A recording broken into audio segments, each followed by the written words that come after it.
Okay, New Hampshire weekend.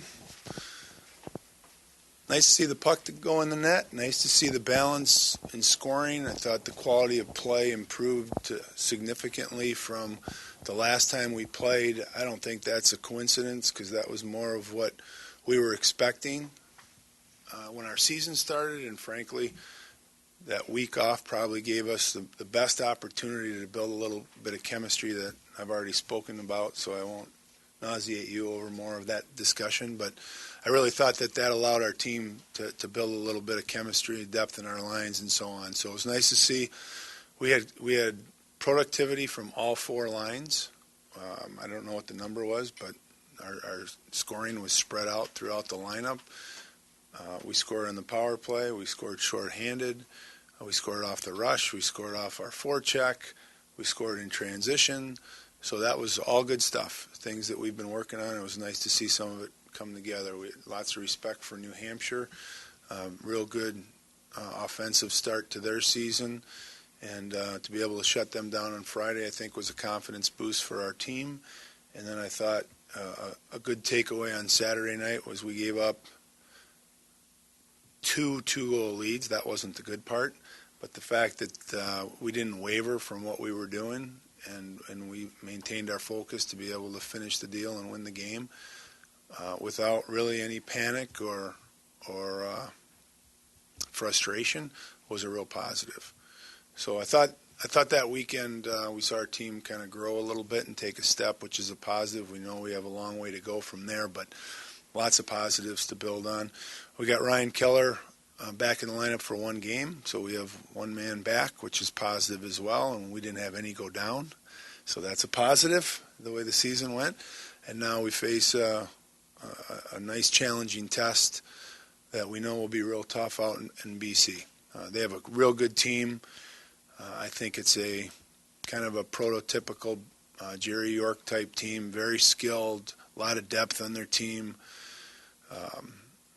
I like the way they play in so much that there's structure to their game, and yet they have the latitude to make skilled plays and possess the puck, and so they're very difficult to defend. You can't let up for a minute or a second, and they're a good offensive team, but clearly they're a good defensive team as well, given their start.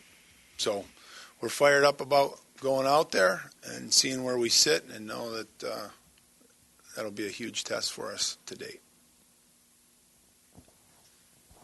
Tom, it seems to be almost ideal timing that the weekend before you face Boston College, you get 11 goals in 2 games, but coming up you face Thatcher Demko, who's probably the best goalie in college hockey right now. So just, obviously it's good to see you guys score that much, but just how are you game planning for a goalie like that? Well, first, I think it's 12 goals we scored, didn't we? So don't be taking any away. Well, he's off to a good start, good goaltender. It'll be interesting because I think we're going to bring the best goaltender in the country into Boston with us, and certainly he's off. Their guy's off to a great start too, so we have great respect for him. But I also think their team's real good defensively. I think they play hard defensively, and that's part of the success. Just like our team, I'm sure Hildy would say the same about our team, that we play hard defensively. So that's going to be part of the challenge, figuring out how we can create pressure, how we can create zone possession, how we can create traffic, and all those sorts of things. I think teams so far that they've played early in the season have struggled to do that, and that will be a challenge for us that we'll have to work on all week and try to come up with a scheme to help us achieve that. Tom, it's a team game, but can you tap on Hildy to try to be motivated to maybe outplay that guy? I'm very confident Hildy will be very motivated because he comes into every game ready, and obviously coming off a weekend like we had and trying to build on it, he's going to want his team to have success, and certainly he's going to want to have individual success. So I'm very confident that he'll be very ready to play, and that our guys will be hungry to play in front of him. And I don't see any reason to make it kind of a personal thing or a goaltending duel, because there's way more to it than that. But I'm confident he'll be ready to play. Coach, Ferentino's got a 65% face-off winning percentage right now. Is that something he's been keying on for the season? They came in, that was his focus this season? You know, I'm going to tell you two things, because I just read that stat, and I think that's a heck of a number. And yes, he takes great pride in it, and he works at it. And he's 16th, right? I can't believe there's 15 guys better than that. Like, that number is an incredible number. So I want to know who the. Well, I was wondering what the threshold was on that, because I shared that with the coaching staff, and we were kind of blown away that there's, that's 16th. I would have thought that's. I think the top guy in the NHL was right around 64% last year. So that's a pretty impressive number. But yes, I give him all the credit, because he works real hard at it, and it's an important part of the game to our team, and I know he takes it real seriously. When you look at Demko's shutouts, 6 in the last 7 games, is it happening because they're just playing great defense in front of him, or is he just making great saves and doing this type of thing? Hard to say, Neil. I'm going to say that, not to take any credit away from him, but I'm going to say that their team's playing good team defense as well. We haven't seen all of those games. We've gotten a small sample of like 3 games, and I think any good goaltender comes up with the big save when they need it. And when you consider shutouts, he's got to be playing real well to have as many shutouts as he's had. But their team has to be playing well defensively too. So I think it's a combination of the two. And it helps, obviously, that he's a huge goalie, right? 6. He's a big guy. 4, 5. Yeah, he's a big guy. So he fills a lot of the net. He's athletic, and nobody's been able to solve that so far. And that's one of our challenges for this Friday night, is to see if we can. You remember much about the game you played against him here last year at the same time last year, and can you take away anything from that? Yeah, I thought that we started a little bit slow, and we adjusted as we went, and I thought we certainly gave ourselves a chance to win. 3-2, and I thought we gave up a couple easy goals that we'd really like to have back, and so that's last year's team, their team from last year. We're 2 different teams now, so I don't know that there's a lot to take away, but certainly you reflect back on it, and those were my initial thoughts. Like we said, this past weekend you put up 12 goals against UNH. Does that give you any kind of confidence going into this Friday against a great defensive team like Boston College? Well, I think that the way we scored goals and how it was spread out is certainly a confidence boost for individual players. Plus, I think from a team perspective, you start looking at the quality of your game and see that the things that you're working on are paying off. So I think those things help build confidence. And you can't just say, hey, be confident. That's not how it works. You get confidence through small little steps. And I think those things ultimately go a long way when you get the end result. Because oftentimes you're focusing just on scoring chances and saying, geez, we're generating good scoring chances. Eventually it'll go in. Well, here when the puck goes in, that makes you feel that much better. And so we've got to remember the process that goes into getting the scoring chance and then finishing the scoring chance, and stay with that process. But I'm confident that we will, and without a doubt, yes, it definitely helps build your confidence. With the depth you've built and getting a little healthier, do you feel more confident that you can walk into the number 3 team in the country's building and steal one than maybe you have in past years? Yes, I do. I do. Not saying that's going to be an easy task, but I like this group. I said it from day one. It's a hard-working group. We have great respect for our opponent, and I think that's one of the things I admire about our group is I think we have respect for all the opponents that we play, and so we go in there and we respect their team, we respect their program. I'm more concerned that we give too much respect, because you got to go out there and compete. And but I am confident with the experience that we have now that we go there in a better position than we have in the last couple of years. They have preferred to play one game. Yeah, and so that's what we did, and to make our schedule work, we had to move some things around, because if you remember, last year we went out to Boston, we played BU one game, and we played UMass Lowell. And we wanted to do something, which it didn't work this year, to play a second game. And then the Northeastern situation kind of came up.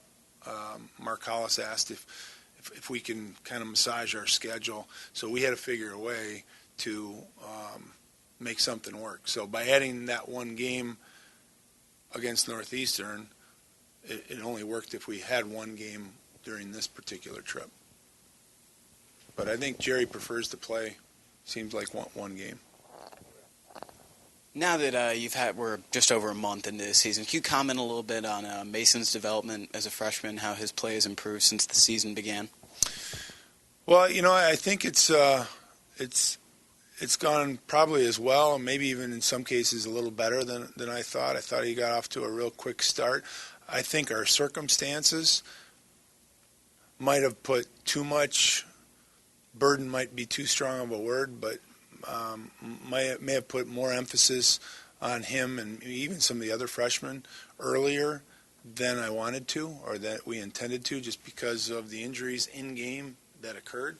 He's played two positions so far. He's played center, and I thought he did a good job there. And then he's played right wing, and I thought he's embraced that. He's been effective in both spots. He's logging a lot of minutes, and that was the part that was a little concerning to me early. But the good news is he's got a high work ethic, and he came in really good shape, and he really works at it. So he's been able to handle those minutes. And I don't want a freshman to wear out too early. I want him to get better and better and better. So by the second half of the year, he's no longer a freshman. And so I think he's off to a good start early, and I think his confidence is really growing. And I think scoring a couple goals on the weekend only helped that. You're going to get to see your daughter play. Does she play better when Pops is around or worse? Has there been any pattern? I've seen her play some awfully good games. I don't know. That's a good question. I haven't seen her play all that much, so live, I should say. I've had a chance to watch lots on the internet, but not live. So I hope she plays great. She's an awfully good player, and I hope she plays great. They play Friday. They play Friday and Saturday. And just you're going to have Tori speak to the team? Yeah, as it sits right now, Tori's going to speak with the team on Friday. He and his wife are going to come and join us at the game. Actually, we're going to take the team to watch them play on Thursday night. That's why I was on the phone. I was finalizing plans to get in there, and we're going to have dinner right there at the Garden, and then we're going to watch them play Thursday night. I think he's going to be on the radio show tonight. Yeah. So looking back in the last 10 years, what makes BC's program so elite? What have they done to sustain the success and to be a superpower almost every year? I think they've been consistent at being able to attract the talent level and the style of player that they've wanted to attract. And they've done that with a level of consistency. I can't remember, when Jerry went there, they were down, and it took a number of years to kind of build it up. And once he did, there's been a lot of consistency there. And so, he's had consistency in his coaching staff. He's had consistency attracting talent. And, they've had a lot of consistency in, obviously, their productivity and competing for championships within their conference and nationally. So, but let's not kid ourselves. Talent matters, and their coaching staff has done a very good job of being able to attract that with consistency. It's fun for you to coach against a coach like him. It is. I have great respect for him. When I was a young commissioner, he was, I dealt with him at Bowling Green a little bit, and when all that was transpiring, I can't remember the years exactly, he was, maybe it was even right before I was commissioner, I can't remember. He was transitioning from Bowling Green out there. But I remember when I was a player here playing against those Bowling Green teams, and I always admired how they played, and I always used to think to myself, if I ever got into coaching, this is back when I was a player, if I ever got into coaching, there are things that they do that I would love to be able to, keep in mind. And again, I think a lot of it's talent-based. You think about some of the players I played against that they had at Bowling Green at that time on defense, and God, could those guys skate and move the puck. So, if you can skate and move the puck, you can defend. But in today's game, those attributes are so important to creating offense as well. And so, he's a legend in our game, and he's a very respected coach, and he's super respectful of the game, and it's a guy that I know, and anytime I get the opportunity to listen to his thoughts on the game, I enjoy doing so. If Jerry York retired tomorrow, you ever thought about how many years it would take you to catch his number of wins? No, but I'd love to see that happen tomorrow because we play him Friday. No, I remember when I got my first win here, I was teasing Ron Mason at the time, who had at that time, he held the record, and I tried to extrapolate, what year it would be, and some ridiculous year that it would take to get to that. But no, the wins number that Jerry has, the consistency at this level that he's had, it's unthinkable, really. What is it? Oh, it's not 1,000 yet? Neil, you know what it is? No, it isn't. It's like 960, 68, 69. But that's incredible. At 3 different programs over that many years, those are incredible win numbers.